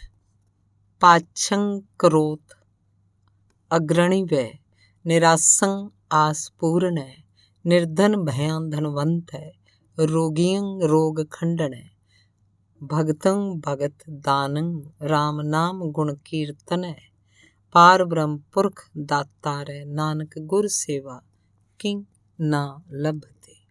ਸ਼ਲੋਕ ਸੰਸਕ੍ਰਿਤੀ। ਅਮੋਲਕ ਬਚਨਾਂ ਦਾ ਖਜ਼ਾਨਾ ਅਗਨ ਭੇਟ। ਜਿਵੇਂ ਕੋਈ ਸ਼ਾਹੂਕਾਰ ਆਪਣੇ ਦੁਨਿਆਵੀ ਧਨ ਨੂੰ ਛੁਪਾ ਕੇ ਰੱਖਦਾ ਹੈ ਤੇ ਸੰਸਾਰ 'ਚ ਆਪਣੀ ਇਸ ਧਨ ਸੰਪਤੀ ਨੂੰ ਓਨਾ ਹੀ ਪ੍ਰਗਟ ਕਰਦਾ ਜਿੰਨੀ ਕੁ ਉਸ ਲਈ ਅਤ ਲੋੜੀਂਦੀ ਹੋਵੇ, ਇਸੇ ਤਰ੍ਹਾਂ ਮਹਾਂਪੁਰਖ ਬਾਬਾ ਜੀ ਪਰਮੇਸ਼ਰ ਦੇ ਨਾਮ ਧਨ ਰੂਪੀ ਖਜ਼ਾਨੇ ਨੂੰ ਪ੍ਰਗਟ ਕਰਨ ਤੋਂ ਬਹੁਤ ਜ਼ਿਆਦਾ ਸੰਕੋਚ ਕਰਦੇ ਸੀ। ਨਾਮ ਜਪ ਦੁਆਰਾ ਜੋ ਆਤਮਕ ਸ਼ਕਤੀ ਉਹਨਾਂ ਨੂੰ ਪ੍ਰਾਪਤ ਸੀ, ਉਸ ਅਜਰ ਸ਼ਕਤੀ ਨੂੰ ਹਿਰਦੇ 'ਚ ਗੁਰੂ ਮਿਹਰ ਨਾਲ ਸਮੋਈ ਸੰਸਾਰ 'ਚ ਗੁਰੂ ਹੁਕਮ ਅੰਦਰ ਆਪ ਜੀ ਜਨ ਸਧਾਰਨ ਵਾਂਗ ਹੀ ਵਿਚਰਦੇ ਸਨ। ਪਹਿਲੇ ਸਮੇਂ ਜਦੋਂ ਵੀ ਗੁਰੂ ਪਾਤਸ਼ਾਹ ਜੀ ਨੇ ਆਪ ਜੀ ਨੂੰ ਕੋਈ ਸੋਝੀ ਦੇਣੀ ਜਾਂ ਸਤਿਗੁਰੂ ਜੀ ਨੇ ਬਚਨ ਕਰਨੇ, ਤਦ ਉਹ ਬਚਨ ਇੱਕ ਡਾਇਰੀ ਉੱਪਰ ਲਿਖ ਲੈਣੇ ਤੇ ਉਸ ਡਾਇਰੀ ਨੂੰ ਜਿੰਦਰੇ ਅੰਦਰ ਰੱਖਣਾ। ਪਰ ਉਹ ਗੁਰੂ ਬਚਨਾਂ ਦਾ ਅਮੋਲਕ ਖਜ਼ਾਨਾ ਉਸ ਸਮੇਂ ਆਪ ਜੀ ਨੇ ਅਗਨ ਭੇਟ ਕਰ ਦਿੱਤਾ, ਜਦ ਇੱਕ ਵਾਰ 119 ਚੱਕ ਸਰਗੋਧਾ 'ਚ ਆਪ ਜੀ ਦੇ ਪਾਸ ਆਪ ਜੀ ਦਾ ਇੱਕ ਸੰਗਤੀ ਰਾਤ ਠਹਿਰਿਆ। ਆਪਣੇ ਰਿਹਾਇਸ਼ੀ ਕਮਰੇ ਵਿੱਚ ਹੀ ਉਹਨੂੰ ਵੀ ਨਿਵਾਸ ਕਰਾਇਆ। ਬਾਬਾ ਜੀ ਆਪਣੇ ਨਿਯਮ ਅਨੁਸਾਰ ਤੜਕੇ ਉੱਠੇ, ਬਾਹਰ ਨਿਯਤ ਕੀਤੇ ਅਸਥਾਨ ਰਜਵਾਈ ਕੰਢੇ ਆਪਣਾ ਨਿਯਮ ਪੂਰਾ ਕਰਨ ਲਈ ਚਲੇ ਗਏ। ਕਿਸੇ ਕਾਰਨ ਜਿਸ ਅਲਮਾਰੀ 'ਚੋਂ ਡਾਇਰੀ ਸੀ ਉਹਦਾ ਜੰਦਰਾ ਖੁੱਲ੍ਹਾ ਰਹਿ ਗਿਆ ਤੇ ਉਸ ਪ੍ਰੇਮੀ ਨੇ ਉਹ ਸਾਰੀ ਡਾਇਰੀ ਪੜ੍ਹ ਲਈ। 3-4 ਘੰਟੇ ਬਾਅਦ ਜਦ ਬਾਬਾ ਜੀ ਵਾਪਸ ਆਏ ਤਦ ਉਹ ਪ੍ਰੇਮੀ ਕਹਿਣ ਲੱਗਾ ਕਿ ਭਾਈ ਸਾਹਿਬ ਜੀ, ਆਪ ਜੀ ਨਾਲ ਸਤਿਗੁਰੂ ਜੀ ਬੇਅੰਤ ਬਚਨ ਕਰਦੇ ਹਨ, ਪਰ ਤੁਸੀਂ ਕਦੇ ਸਾਨੂੰ ਪ੍ਰਗਟ ਹੀ ਨਹੀਂ ਹੋਣ ਦਿੱਤਾ। ਬਾਬਾ ਜੀ ਨੇ ਪੁੱਛਿਆ, ਤੁਹਾਨੂੰ ਕਿਵੇਂ ਪਤਾ ਹੈ ਕਿ ਸਤਿਗੁਰੂ ਜੀ ਮੇਰੇ ਨਾਲ ਬਚਨ ਕਰ ਲੈਂਦੇ ਹਨ? ਤਦ ਉਸ ਪ੍ਰੇਮੀ ਨੇ ਕਿਹਾ ਕਿ ਇਸ ਅਲਮਾਰੀ ਵਿੱਚ ਮੈਂ ਆਪ ਜੀ ਦੇ ਹੱਥ ਦੀ ਲਿਖੀ ਡਾਇਰੀ ਪੜ੍ਹੀ ਹੈ, ਜਿਸ 'ਚ ਸਾਰੇ ਅਗੰਮੀ ਬਚਨ ਲਿਖੇ ਹੋਏ ਹਨ। ਬਾਬਾ ਜੀ ਨੇ ਉਸ ਪ੍ਰੇਮੀ ਨੂੰ ਕਿਹਾ, ਤੁਸੀਂ ਚੰਗਾ ਨਹੀਂ ਕੀਤਾ, ਕਿਸੇ ਦਾ ਆਤਮਿਕ ਭੇਦ ਖੋਲ੍ਹਣਾ ਚੰਗੀ ਗੱਲ ਨਹੀਂ। ਸੋ ਖੈਰ, ਜੋ ਹੋ ਗਿਆ ਠੀਕ ਹੈ, ਪਰ ਬੜੀ ਨਿਮਰਤਾ ਸਹਿਤ ਬੇਨਤੀ ਹੈ ਕਿ ਇਸ ਡਾਇਰੀ ਜਾਂ ਬਚਨਾਂ ਪਰਥਾਏ ਕਿਰਪਾ ਕਰਕੇ ਅਗਾਂਹ ਕਿਸੇ ਨਾਲ ਵੀ ਗੱਲ ਨਾ ਕਰਨੀ। ਉਹ ਪ੍ਰੇਮੀ ਆਪਣੇ ਦਿੱਤੇ ਬਚਨ 'ਤੇ ਕਾਇਮ ਨਾ ਰਿਹਾ ਤੇ ਹੋਰ ਪ੍ਰੇਮੀਆਂ ਨੂੰ ਇਸ ਪਰਥਾਏ ਦੱਸ ਦਿੱਤਾ। ਜਦੋਂ ਪ੍ਰੇਮੀ ਬਾਬਾ ਜੀ ਪਾਸ ਆਏ ਤਦ ਮੰਗ ਕੀਤੀ ਕਿ ਕਿਰਪਾ ਕਰਕੇ ਸਾਨੂੰ ਵੀ ਸਤਿਗੁਰਾਂ ਦੇ ਅਗੰਮੀ ਬਚਨ ਪੜ੍ਹਾਓ ਜੋ ਸਮੇਂ-ਸਮੇਂ ਤੁਹਾਨੂੰ ਪ੍ਰਾਪਤ ਹੋਏ। ਆਪ ਜੀ ਨੇ ਉਹਨਾਂ ਨੂੰ ਟਾਲ ਮਟੋਲ ਕਰਤੀ। ਅਗਲੇ ਦਿਨ ਮਨ 'ਚ ਵਿਚਾਰਿਆ ਕਿ ਹੁਣ ਸੰਗਤ ਨੂੰ ਪਤਾ ਲੱਗ ਗਿਆ ਹੈ ਤੇ ਜੇ ਫਿਰ ਕਿਸੇ ਤਰ੍ਹਾਂ ਇਹਨਾਂ ਨੇ ਡਾਇਰੀ ਪੜ੍ਹ ਲਈ ਤਦ ਅਗਾਂਹ ਹੋਰਨਾਂ ਨੂੰ ਦੱਸਣਗੇ। ਫਿਰ ਦੁਨਿਆਵੀ ਗਰਜਾਂ ਵਾਲੇ ਲੋਕ ਵੀ ਆਉਣੇ ਆਰੰਭ ਹੋ ਜਾਣੇ ਆ ਤੇ ਜੇ ਕਿਸੇ ਨੇ ਨੂੰ ਨਾ ਕੀਤੀ ਚੰਗਾ ਨਹੀਂ, ਕਿਉਂਕਿ ਉਹ ਨਿਰਾਸ਼ ਹੋ ਕੇ ਜਾਏਗਾ। ਤੇ ਜੇ ਕਿਸੇ ਦੀ ਮਨੋਕਾਮਨਾ ਪੂਰਨ ਹੋ ਗਈ ਤਾਂ ਸੰਸਾਰੀ ਲੋਕ ਆ ਕੇ ਮਾਨਤਾ ਕਰਨੀ ਆਰੰਭ ਕਰ ਦੇਣਗੇ। ਇਸ ਤਰ੍ਹਾਂ ਕਿਤੇ ਬਾਬਾ ਕਬੀਰ ਜੀ ਦੇ ਕਥਨ ਵਾਲੀ ਗੱਲ ਹੀ ਨਾ ਵਾਪਰ ਜਾਏ ਕਿ ਕਬੀਰ ਸਿੱਖ ਸਾਖਾ ਬਹੁਤੇ ਕੀਏ, ਕੇਸੋ ਕੀਓ ਨ ਮੀਤ, ਚਾਲੇ ਥੇ ਹਰ ਮਿਲਣ ਕੋ, ਵਿੱਚੇ ਅਟਕੇ ਉਚੀਤ। ਅਸੀਂ ਤਾਂ ਆਪਣੀ ਆਤਮਾ ਦੇ ਕਲਿਆਣ ਲਈ ਸਿਮਰਨ ਭਜਨ ਆਰੰਭ ਕੀਤਾ ਹੈ, ਨਾ ਕਿ ਲੋਕਾਂ ਨੂੰ ਆਪਣੇ ਮਗਰ ਲਾ ਕੇ ਪੂਜਾ ਕਰਾਉਣ ਲਈ। ਕਿਤੇ ਪਰਉਪਕਾਰ ਦੀ ਭਾਵਨਾ ਸਮੇਂ ਤੋਂ ਪਹਿਲੇ ਪ੍ਰਗਟ ਹੋ ਕੇ ਆਤਮਾ ਦੀ ਚੜ੍ਹਾਈ 'ਚ ਰੁਕਾਵਟ ਹੀ ਨਾ ਬਣ ਜਾਏ ਤੇ ਆਪਣੀ ਮੰਜ਼ਿਲ ਤੋਂ ਪਾਸੇ ਹੀ ਨਾ ਕਰ ਦੇ। ਬਾਬਾ ਜੀ ਦੱਸਦੇ ਹੁੰਦੇ ਸਨ ਕਿ ਇਸ ਪ੍ਰਕਾਰ ਕਾਫੀ ਸੋਚ ਵਿਚਾਰ ਪਿੱਛੋਂ ਇਹ ਫੈਸਲਾ ਕੀਤਾ ਗਿਆ ਅਗਾਂਹ ਤੋਂ ਇਸ ਤਰ੍ਹਾਂ ਅਨੁਭਵੀ ਬਚਨ ਲਿਖਣੇ ਠੀਕ ਨਹੀਂ ਤੇ ਜੋ ਪਹਿਲਾਂ ਲਿਖੇ ਉਹਨਾਂ ਨੂੰ ਅਗਨ ਭੇਟ ਕਰ ਦਿੱਤਾ, ਅਗਾਂਹ ਤੋਂ ਲਿਖਣੇ ਬੰਦ ਕਰ ਦਿੱਤੇ। ਜੇ ਕਿਤੇ ਸਾਰੇ ਅਨੁਭਵੀ ਬਚਨ ਜੋ ਸਮੇਂ-ਸਮੇਂ ਆਪ ਜੀ ਨੂੰ ਪ੍ਰਾਪਤ ਹੁੰਦੇ ਰਹੇ ਕਾਇਮ ਰਹਿ ਜਾਂਦੇ ਤਾਂ ਉਹ ਆਤਮਿਕ ਜਿਗਿਆਸੂਆਂ ਵਾਸਤੇ ਬਹੁਤ ਅਮੋਲਕ ਖਜ਼ਾਨਾ ਸਾਬਤ ਹੁੰਦੇ। ਪਰ ਗੁਰੂ ਰਜ਼ਾ ਇੰਝ ਹੀ ਸੀ। ਉਂਝ ਬਾਬਾ ਜੀ ਨੂੰ ਇਹਨਾਂ ਅਨੁਭਵੀ ਬਚਨਾਂ ਵਿੱਚੋਂ 73 ਸਾਲ ਦੀ ਲੰਬੇਰੀ ਆਯੂ 'ਚ ਜਿੰਨੇ ਕੁ ਯਾਦ ਰਹੇ, ਉਹਨਾਂ 'ਚੋਂ ਕੁਝ ਕੁ ਬਚਨ ਆਪ ਜੀ ਨੇ 24 ਸਤੰਬਰ 1970 ਨੂੰ ਆਪਣੇ ਜੀਵਨ ਬਿਰਤਾਂਤ ਦੇ ਨਾਲ-ਨਾਲ ਆਪਣੀ ਜ਼ਬਾਨੀ ਰਿਕਾਰਡ ਕਰਵਾਏ, ਜੋ ਕੈਸੇਟ ਹੁਣ ਵੀ ਮੌਜੂਦ ਹੈ। ਅਗਲਾ ਲੇਖ ਹੈ ਔਖਦ ਆਈ ਰਾਸ ਵਿੱਚ ਆਪ ਖਲੋਇਆ। ਨਾਮ ਦੀ ਔਸ਼ਧੀ ਨਾਲ ਜਦੋਂ ਸਰਦਾਰ ਅਵਤਾਰ ਸਿੰਘ ਜੀ ਰਾਜੀ ਹੋ ਕੇ ਆਪਣੇ ਦੋਸਤਾਂ ਨੂੰ ਮਿਲਣ ਲਾਹੌਰ ਗਏ ਤਾਂ ਸਾਰੇ ਦੋਸਤ ਮਿੱਤਰ ਹੈਰਾਨ ਸਨ ਤੇ ਪੁੱਛ ਕੀਤੀ ਕਿ ਤੁਹਾਨੂੰ ਆਰਾਮ ਕਿਵੇਂ ਆਇਆ। ਅਵਤਾਰ ਸਿੰਘ ਜੀ ਨੇ ਬੜੇ ਪ੍ਰੇਮ ਨਾਲ ਗੁਰਬਾਣੀ ਦੀ ਪਾਰਸ ਕਲਾ ਦਾ ਉਹਨਾਂ ਅੱਗੇ ਪ੍ਰਗਟਾਵਾ ਕੀਤਾ ਤੇ ਸਾਰੀ ਵਿਥਿਆ ਦੱਸੀ। ਭਾਈ ਵਧਾਵਾ ਸਿੰਘ ਜੀ, ਭਾਈ ਗੁਰਬਖਸ਼ ਸਿੰਘ ਜੀ ਪੁੱਤਰ ਸਰਦਾਰ ਭਾਗ ਸਿੰਘ ਪਿੰਡ ਬਾਲੇ ਜ਼ਿਲ੍ਹਾ ਹੁਸ਼ਿਆਰਪੁਰ, ਜੋ FC ਕਾਲਜ ਲਾਹੌਰ ਪੜ੍ਹਦੇ ਸਨ, ਇਸ ਘਟਨਾ ਤੋਂ ਪ੍ਰਭਾਵਿਤ ਹੋ ਕੇ ਬਾਬਾ ਜੀ ਨੂੰ ਮਿਲਣੇ 119 ਚੱਕ ਸਰਗੋਧੇ 'ਚ ਆਏ ਤੇ ਗੁਰਮਤਿ ਪਰਥਾਏ ਬਾਬਾ ਜੀ ਨਾਲ ਵਿਚਾਰ ਵਟਾਂਦਰਾ ਕੀਤਾ। ਦੋਵਾਂ ਨੇ ਬਾਬਾ ਜੀ ਦੀ ਸ਼ਖਸੀਅਤ ਦਾ ਪ੍ਰਭਾਵ ਕਬੂਲਿਆ ਤੇ ਗੁਰਸਿੱਖੀ ਵੱਲ ਪ੍ਰੇਰਿਤ ਹੋ ਕੇ ਗੁਰਬਾਣੀ ਪੜ੍ਹਨ ਲੱਗੇ। ਸਰਦਾਰ ਵਧਾਵਾ ਸਿੰਘ ਜੀ ਪਿੰਡ ਸੁਧਾਰ ਜ਼ਿਲ੍ਹਾ ਲੁਧਿਆਣਾ ਦੇ ਰਹਿਣ ਵਾਲੇ ਸਨ। ਉਹਨਾਂ ਦੇ ਪਿਤਾ ਸਰਦਾਰ Niranjan Singh ji deputy assistant controller of British army accounts Lahore ਲੱਗੇ ਸੀ। ਆਪ ਆਪਣੇ ਪਿਤਾ ਜੀ ਪਾਸ ਰਹਿ ਕੇ ਕਾਲਜ ਦੀ ਵਿੱਦਿਆ ਪ੍ਰਾਪਤ ਕਰ ਰਹੇ ਸਨ। ਇਹਨਾਂ ਦੇ ਪਰਿਵਾਰ ਵਿੱਚੋਂ ਭਾਈ ਸ਼ੇਰ ਸਿੰਘ ਪੁੱਤਰ ਸਰਦਾਰ ਸੁੰਦਰ ਸਿੰਘ ਜੀ ਅਕਸਰ ਬਿਮਾਰ ਰਹਿੰਦੇ। ਸਰਦਾਰ ਵਧਾਵਾ ਸਿੰਘ ਜੀ ਨੇ ਭਾਈ ਸ਼ੇਰ ਸਿੰਘ ਜੀ ਨੂੰ ਸਰਦਾਰ ਅਵਤਾਰ ਸਿੰਘ ਜੀ ਦੇ ਗੁਰਬਾਣੀ ਨਾਲ ਰਾਜ਼ੀ ਹੋਣ ਦੀ ਵਿਥਿਆ ਦੱਸੀ। ਭਾਈ ਸ਼ੇਰ ਸਿੰਘ ਜੀ ਨੇ ਭਾਈ ਵਧਾਵਾ ਸਿੰਘ ਹੋਰਾਂ ਨੂੰ ਕਿਹਾ ਕਿ ਤੁਸੀਂ ਮੈਨੂੰ ਵੀ ਬਾਬਾ ਜੀ ਪਾਸ ਹੀ ਲੈ ਚੱਲੋ, ਤਾਂ ਜੋ ਮੈਂ ਵੀ ਜਿਵੇਂ ਬਾਬਾ ਜੀ ਕਹਿਣ ਉਸ ਸਾਧਨ ਨੂੰ ਅਪਣਾ ਕੇ ਅਰੋਗ ਹੋ ਜਾਵਾਂ। ਭਾਈ ਵਧਾਵਾ ਸਿੰਘ ਜੀ ਆਪਣੇ ਚਾਚੇ ਭਾਈ ਸ਼ੇਰ ਸਿੰਘ ਹੋਰਾਂ ਨੂੰ ਨਾਲ ਲੈ ਕੇ 119 ਚੱਕ ਸਰਗੋਧੇ ਪੁੱਜੇ। ਰਾਤ ਬਾਬਾ ਜੀ ਪਾਸ ਰਹੇ ਤੇ ਭਾਈ ਸ਼ੇਰ ਸਿੰਘ ਜੀ ਨੇ ਆਪਣੀ ਸਾਰੀ ਵਿਥਿਆ ਦੱਸੀ। ਬਾਬਾ ਜੀ ਨੇ ਕਿਹਾ, ਤੁਸੀਂ ਅੰਮ੍ਰਿਤ ਛਕ ਕੇ ਗੁਰੂ ਸਾਹਿਬ ਦੀ ਓਟ ਲਓ। ਗੁਰੂ ਸਾਹਿਬ ਸਰੀਰਕ ਰੋਗ ਤਾਂ ਕਿ ਗੁਰਸਿੱਖ ਦੇ ਆਤਮਿਕ ਰੋਗ ਕੱਟ ਕੇ ਲੋਕ ਪਰਲੋਕ ਦੋਵੇਂ ਸਵਾਰ ਦਿੰਦੇ ਆ। ਦਿਨ ਨਿਯਤ ਕਰਕੇ ਲਾਹੌਰ ਸਦਰ ਬਾਜ਼ਾਰ ਦੇ ਗੁਰਦੁਆਰੇ ਭਾਈ ਸ਼ੇਰ ਸਿੰਘ ਜੀ ਤੇ ਕਈ ਹੋਰ ਪ੍ਰੇਮੀਆਂ ਨੇ ਅੰਮ੍ਰਿਤ ਪਾਨ ਕਰ ਲਿਆ। ਉਸੇ ਦਿਨ ਸਰਦਾਰ ਵਧਾਵਾ ਸਿੰਘ ਤੇ ਬਾਕੀ ਪਰਿਵਾਰ ਨੇ ਵੀ ਗੁਰੂ ਮਹਾਰਾਜ ਜੀ ਦੀ ਸ਼ਰਨ ਨੂੰ ਪ੍ਰਾਪਤ ਕੀਤਾ। ਭਾਈ ਸ਼ੇਰ ਸਿੰਘ ਜੀ ਬਿਲਕੁਲ ਅਨਪੜ੍ਹ ਸਨ। ਉਹਨਾਂ ਨੂੰ ਨਿਤਨੇਮ ਦੀ ਜਗ੍ਹਾ ਮੂਲ ਮੰਤਰ ਦੀਆਂ ਮਾਲਾ ਕਰਨ ਦਾ 5 ਪਿਆਰਿਆਂ ਵੱਲੋਂ ਹੁਕਮ ਮਿਲਿਆ। ਸਰੀਰਕ ਅਰੋਗਤਾ ਲਈ ਗੁਰੂ ਘਰ ਵਿੱਚ ਝਾੜੂ ਫੇਰਨ ਦੀ ਸੇਵਾ ਲਾਈ ਗਈ। ਆਪ ਜੀ ਥੋੜ੍ਹੇ ਦਿਨ ਲਾਹੌਰ ਰਹਿਣ ਉਪਰੰਤ ਵਾਪਸ ਆਪਣੇ ਨਗਰ ਸੁਧਾਰ ਵਿਖੇ ਆ ਕੇ 5 ਪਿਆਰਿਆਂ ਪਾਸੋਂ ਮਿਲੀ ਸਿੱਖਿਆ ਨੂੰ ਪੂਰਨ ਤੌਰ 'ਤੇ ਜੀਵਨ 'ਚ ਘਟਾਉਣ ਲੱਗ ਪਏ। ਕਾਫੀ ਤੜਕੇ ਉੱਠ ਕੇ ਸਭ ਤੋਂ ਪਹਿਲੇ ਗੁਰਦੁਆਰੇ ਸਾਹਿਬ ਜਾ ਕੇ ਗੁਰੂ ਦਰਬਾਰ ਵਿੱਚ ਝਾੜੂ ਦੀ ਸੇਵਾ ਕਰਦੇ, ਉਪਰੰਤ ਉੱਥੇ ਹੀ ਬੈਠ ਕੇ ਮੂਲ ਮੰਤਰ ਦੀਆਂ ਮਾਲਾ ਜੋ ਨਿਤਨੇਮ ਦੇ ਰੂਪ 'ਚ ਮਿਲੀਆਂ ਸਨ ਪੂਰੀਆਂ ਕਰਦੇ। ਸਤਿਗੁਰੂ ਸ੍ਰੀ ਗੁਰੂ ਗ੍ਰੰਥ ਸਾਹਿਬ ਜੀ ਦਾ ਮੁੱਖ ਵਾਕ ਸਰਵਣ ਕਰਨ ਉਪਰੰਤ ਵਾਪਸ ਘਰ ਆ ਕੇ ਆਰਾਮ ਕਰਦੇ। ਲੰਮੇ ਪਿਆਂ ਵੀ ਗੁਰਮੰਤਰ ਦਾ ਜਾਪ ਕਰੀ ਜਾਂਦੇ। ਗੁਰੂ ਮੇਹਰ ਨਾਲ ਐਸੀ ਲੱਗਣ ਲੱਗੀ ਕਿ ਦੁਨਿਆਵੀ ਪਾਸੇ ਸਾਰੀ ਭੁੱਲ ਗਏ ਤੇ ਗੁਰਮੰਤਰ ਦੇ ਮੂਲ ਮੰਤਰ ਨਾਲ ਆਤਮਾ ਨੂੰ ਸੁਰ ਕਰ ਲਿਆ। 6 ਕੁ ਮਹੀਨੇ ਬਾਅਦ ਤੜਕਸਾਰ ਸ੍ਰੀ ਗੁਰੂ ਗੋਬਿੰਦ ਸਿੰਘ ਜੀ ਨੇ ਆਪ ਜੀ ਨੂੰ ਭਾਈ ਸ਼ੇਰ ਸਿੰਘ ਨੂੰ ਦਰਸ਼ਨ ਦਿੱਤੇ ਤੇ ਬਚਨ ਕੀਤਾ ਕਿ ਸ਼ੇਰ ਸਿੰਘ, ਲੁਧਿਆਣੇ ਪੁਰਾਣੇ ਸ਼ਹਿਰ 'ਚ ਹਰਨਾਮ ਸਿੰਘ ਨਾਂ ਦਾ ਇੱਕ ਹਕੀਮ ਹੈ, ਉਸ ਪਾਸ ਚਲਾ ਜਾਓ, ਤੈਨੂੰ ਰਾਜ਼ੀ ਕਰ ਦੇਗਾ। ਦਿਨ ਤੇ ਚੜ੍ਹਾਅ ਨਾਲ ਪਰਿਵਾਰ 'ਚੋਂ ਕਿਸੇ ਨੂੰ ਨਾਲ ਲੈ ਕੇ ਆਪ ਜੀ ਸਤਿਗੁਰੂ ਜੀ ਵੱਲੋਂ ਦਿੱਤੇ ਸੰਕੇਤ ਅਨੁਸਾਰ ਪੁੱਛਦੇ ਪੁਛਾਉਂਦੇ ਉਸ ਹਕੀਮ ਪਾਸ ਪੁੱਜ ਗਏ। ਉਹਨੇ ਸਾਰੀ ਹਾਲਤ ਪੁੱਛ ਕੇ ਕੁਝ ਦਿਨਾਂ ਦੀ ਦਵਾਈ ਦਿੱਤੀ, ਜਿਸ ਨਾਲ ਆਪ ਜੀ ਰਾਜ਼ੀ ਹੋ ਗਏ। ਪਹਿਲਾਂ ਵੀ ਆਪ ਜੀ ਅਨੇਕਾਂ ਦਵਾਈਆਂ ਵਰਤ ਚੁੱਕੇ ਸਨ, ਜਿਨ੍ਹਾਂ ਨਾਲ ਭੋਰਾ ਜਿੰਨਾ ਵੀ ਫਰਕ ਨਹੀਂ ਸੀ ਪਿਆ।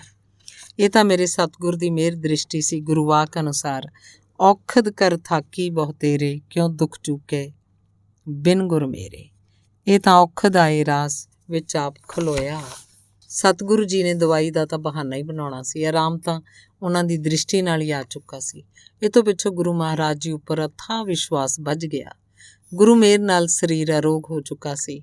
ਜਿੱਥੇ ਆਪ ਜੀ ਪੂਰੀ ਤਨਦੇਹੀ ਨਾਲ ਜ਼ਿਮੀਂਦਾਰੇ ਦੇ ਸਾਰੇ ਕਾਰਜ ਕਰਦੇ, ਉੱਥੇ ਨਾਲੋਂ ਨਾਲ ਉਠਤ ਬੈਠਤ ਸੋਵਤ ਧਿਆਈਐ, ਮਾਰਗ ਚਲਤ ਹਰੇ ਹਰ ਗਾਈਐ ਦੀ ਲਾਹੇਵੰਦੀ ਕਾਰ ਕਰਦੇ ਤੇ ਹਮੇਸ਼ਾ ਯਾਚਨਾ ਕਰਦੇ ਕਿ ਹੇ ਸਤਿਗੁਰੂ ਜੀ, ਵਿਸਰ ਨਾਹੀਂ ਦਾਤਾਰ ਆਪਣਾ ਨਾਮ ਦੇਹੋ, ਗੁਣ ਗਾਵਾਂ ਦਿਨ ਰਾਤ ਨਾਨਕ ਚਾਓ ਇਹੋ।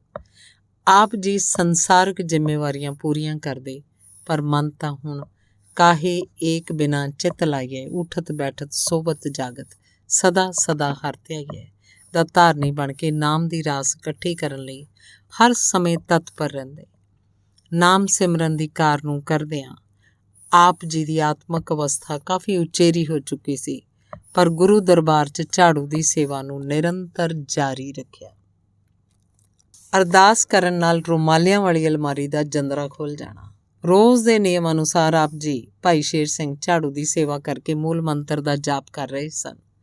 4-5 ਪ੍ਰੇਮੀ ਸੱਜਣ ਜੋ ਹਰ ਰੋਜ਼ ਗੁਰੂ ਪਾਤਸ਼ਾਹ ਜੀ ਨੂੰ ਨਮਸਕਾਰ ਕਰਨ ਤੇ ਦਰਸ਼ਨ ਦੀਦਾਰਿਆਂ ਲਈ ਆਉਂਦੇ, ਉਹ ਵੀ ਆ ਕੇ ਬੈਠੇ ਸਨ। ਗੁਰੂ ਮਹਾਰਾਜ ਜੀ ਨੇ ਦੇ ਰੁਮਾਲਿਆਂ ਵਾਲੀ ਅਲਮਾਰੀ ਦੇ ਜੰਦਰੇ ਦੀ ਚਾਬੀ ਗ੍ਰੰਥੀ ਸਿੰਘ ਪਾਸੋਂ ਕਿਤੇ ਗੁੰਮ ਹੋ ਗਈ। ਬਾਹਰ ਅੰਦਰ ਕਮਰੇ 'ਚ ਬਥੇਰਾ ਟੋਲ ਭਾਲ ਕੀਤੀ, ਪਰ ਮਿਲੀ ਨਾ। ਸਾਰੇ ਰੁਮਾਲੇ ਅਲਮਾਰੀ 'ਚ ਸੀ। ਆਖਿਰ ਕਈ ਪ੍ਰੇਮੀਆਂ ਨੇ ਸਲਾਹ ਦਿੱਤੀ ਕਿ ਅਲਮਾਰੀ ਦਾ ਤਾਲਾ ਹੀ ਤੋੜ ਦਿਓ। ਭਾਈ ਸਾਹਿਬ ਸ਼ੇਰ ਸਿੰਘ ਹੋਰੀ ਨਾਮ 'ਚ ਲੀਨ ਸੀ। ਸਤਿਗੁਰੂ ਜੀ ਉੱਪਰ ਪੂਰਨ ਭਰੋਸਾ ਸੀ। ਆਪ ਜੀ ਨੇ ਸੰਗਤ ਨੂੰ ਕਿਹਾ ਕਿ ਗੁਰੂ ਮਹਾਰਾਜ ਜੀ ਦੇ ਚਰਨਾਂ 'ਚ ਅਰਦਾਸ ਕਰੋ। ਅਰਦਾਸ 'ਚ ਬੜੀ ਵੱਡੀ ਸ਼ਕਤੀ ਹੈ। ਮੈਨੂੰ ਯਕੀਨ ਹੈ ਕਿ ਅਰਦਾਸ ਕਰਨ ਨਾਲ ਤਾਲਾ ਖੁੱਲ੍ਹ ਜਾਏਗਾ। ਸਾਰਿਆਂ ਨੇ ਭਾਈ ਸਾਹਿਬ ਦਾ ਬਚਨ ਸੁਣਿਆ। ਇੱਕ ਪ੍ਰੇਮੀ ਨੇ ਅੱਗੋਂ ਕਿਹਾ ਕਿ ਤੁਸੀਂ ਅਰਦਾਸ ਕਰੋ। ਆਪ ਜੀ ਤਿਆਰ ਹੋ ਗਏ। ਜਿੰਨੀ ਆਪ ਜੀ ਨੂੰ ਅਰਦਾਸ ਆਉਂਦੀ ਸੀ, 10 ਪਾਤਸ਼ਾਹੀਆਂ ਤੇ ਸ੍ਰੀ ਗੁਰੂ ਗ੍ਰੰਥ ਸਾਹਿਬ ਜੀ ਨੂੰ ਆਰਾਧ ਕੇ ਜੰਦਰਾ ਖੋਲ੍ਹਣ ਵਾਸਤੇ ਬੇਨਤੀ ਕੀਤੀ। ਮੱਥਾ ਟੇਕਣ ਉਪਰੰਤ ਅਲਮਾਰੀ ਕੋਲ ਜਾ ਕੇ ਤਾਲੇ ਨੂੰ ਹੱਥ ਲਾਇਆ। ਤਾਲਾ ਖੁੱਲ੍ਹ ਗਿਆ। ਸਭ ਹੈਰਾਨ ਹੋ ਗਏ। ਅਲਮਾਰੀ ਦਾ ਜੰਦਰਾ ਤਾਂ ਖੁੱਲ੍ਹ ਹੀ ਗਿਆ, ਪਰ ਨਾਲ ਹੀ ਭਾਈ ਸਾਹਿਬ ਜੀ ਦੇ ਅੰਦਰ ਦੇ ਕਪਾਟ ਦਾ ਜੰਦਰਾ ਵੀ ਖੁੱਲ੍ਹ ਗਿਆ। ਗੁਰੂ ਪਾਤਸ਼ਾਹ ਜੀ ਨੇ ਬੇਅੰਤ ਸੋਝੀ ਤੇ ਬਖਸ਼ਿਸ਼ਾਂ ਕਰ ਦਿੱਤੀਆਂ। ਕਿਵੇਂ ਕਿਵੇਂ ਸਤਿਗੁਰੂ ਜੀ ਨੇ ਉਹਨਾਂ ਪਾਸੋਂ ਸੇਵਾ ਲਈ, ਕਿਵੇਂ ਉਹਨਾਂ ਦੇ ਬਚਨ ਸੱਤ ਹੁੰਦੇ ਰਹੇ, ਇੱਕ ਹੋਰ ਵਿਸਤਾਰ ਦਾ ਵਿਸ਼ਾ ਹੈ। ਗੁਰੂ ਸਾਹਿਬ ਜੀ ਦੇ ਚਰਨਾਂ 'ਚ ਅਰਦਾਸ ਕਰਨ ਨਾਲ ਕੋੜ ਤੱਕ ਦੇ ਰੋਗ ਉਹਨਾਂ ਦੂਰ ਕੀਤੇ। ਜਿਵੇਂ ਉਸ ਸਮੇਂ ਦੇ IG ਪੁਲਿਸ ਪੰਜਾਬ ਕੰਵਰ ਸ਼ਮਸ਼ੇਰ ਸਿੰਘ ਦੀ ਘਰਵਾਲੀ ਦਾ ਕੋੜ ਰੋਗ ਦੂਰ ਕੀਤਾ। ਜਿਨ੍ਹਾਂ ਪ੍ਰੇਮੀਆਂ ਨੇ ਭਾਈ ਸਾਹਿਬ ਦੇ ਦਰਸ਼ਨ ਕੀਤੇ ਹਨ, ਉਹਨਾਂ ਪ੍ਰੇਮੀਆਂ ਨੂੰ ਭਲੀ ਭਾਂਤ ਪਤਾ ਹੈ ਕਿ ਭਾਈ ਸਾਹਿਬ ਨੂੰ ਗੁਰੂ ਮਹਾਰਾਜ ਨੇ ਕਿੰਨਾ ਅਨੁਭਵ ਦਿੱਤਾ ਸੀ। ਜੋ ਪ੍ਰਾਣੀ ਬੇਨਤੀ ਲੈ ਕੇ ਉਹਨਾਂ ਪਾਸ ਆਉਂਦਾ, ਉਹਦੇ ਪਿਛਲੇ ਕਈ ਜਨਮਾਂ ਦਾ ਆਪ ਜੀ ਨੂੰ ਅਨੁਭਵ ਹੋ ਜਾਂਦਾ ਕਿ ਕਿਸ ਕਰਮ ਕਰਕੇ ਇਹਨੂੰ ਕਸ਼ਟ ਹੋ ਰਿਹਾ ਹੈ। ਦਾਸ ਨੇ ਵੀ ਕਈ ਵਾਰ ਉਹਨਾਂ ਦੇ ਦਰਸ਼ਨ ਕੀਤੇ ਤੇ ਨੇੜੇ ਹੋਣ ਦਾ ਸੁਭਾਗ ਪ੍ਰਾਪਤ ਕੀਤਾ, ਕਿਉਂਕਿ ਅਕਸਰ ਭਾਈ ਸਾਹਿਬ ਜਦੋਂ ਤੋਂ ਬਾਬਾ ਜੀ ਰਾਮਪੁਰ ਖੇੜੇ ਸਾਹਿਬ ਆ ਟਿਕੇ ਸਨ, ਤਾਂ ਬਾਬਾ ਜੀ ਪਾਸ ਦਰਸ਼ਨ ਕਰਨ ਤੇ ਸੰਗਤ ਕਰਨ ਵਾਸਤੇ ਆਉਂਦੇ ਰਹਿੰਦੇ ਸੀ। ਗੁਰੂ ਪਾਤਸ਼ਾਹ ਜੀ ਦਾ ਫਰਮਾਨ ਹੈ, ਨਵ ਨਿਧੀ 18 ਸਿੱਧੀ ਪਿੱਛੇ ਲੱਗੀਆਂ ਫਿਰੈ, ਜੋ ਹਰ ਹਿਰਦੈ ਸਦਾ ਵਸਾਏ। ਨਾਮ ਜਪਣ ਨਾਲ ਜਦੋਂ ਇਕਾਗਰਤਾ ਹੁੰਦੀ ਹੈ ਤੇ ਰਿਧੀਆਂ ਸਿੱਧੀਆਂ ਤੇ ਅਨੁਭਵਤਾ ਸੁਤੇ ਸਿੱਧੀ ਪ੍ਰਾਪਤ ਹੋ ਜਾਂਦੀ ਹੈ। ਬਾਬਾ ਜੀ ਕਹਿੰਦੇ ਹੁੰਦੇ ਸਨ ਕਿ ਇਹ ਪਰਮ ਪਦ ਦੀ ਪ੍ਰਾਪਤੀ ਤੋਂ ਹੇਠਾਂ ਦੀਆਂ ਅਵਸਥਾ ਹਨ। ਗੁਰਸਿੱਖ ਨੂੰ ਜੇਕਰ ਇਹ ਪ੍ਰਾਪਤ ਵੀ ਹੋ ਜਾਣ ਤਾਂ ਗੁਰੂ ਹੁਕਮ ਤੋਂ ਬਿਨਾਂ ਇਹਨਾਂ ਦੀ ਵਰਤੋਂ ਨਹੀਂ ਕਰਨੀ ਚਾਹੀਦੀ। ਇਹਨਾਂ ਨੂੰ ਅੰਦਰ ਹੀ ਜਰਨਾ ਚਾਹੀਦਾ ਹੈ। ਜੋ ਇਹਨਾਂ ਤਾਕਤਾਂ ਨੂੰ ਜਰ ਜਾਂਦਾ ਹੈ, ਉਹ ਅਬਿਨਾਸੀ ਪ੍ਰਭੂ 'ਚ ਭੇਦ ਹੋ ਜਾਂਦਾ ਹੈ। ਨਿਰਗੁਣ ਨਿਰੰਕਾਰ ਅਬਿਨਾਸੀ, ਅਤੁਲੋ ਤੁਲਿਓ ਨਾ ਜਾਵਤ, ਕਹੁ ਨਾਨਕ ਅਜਰ ਜਿਨ ਜਰਿਆ, ਤਿਸ ਹੀ ਕੋ ਬਨ ਆਵਤ। ਧੰਨਵਾਦ।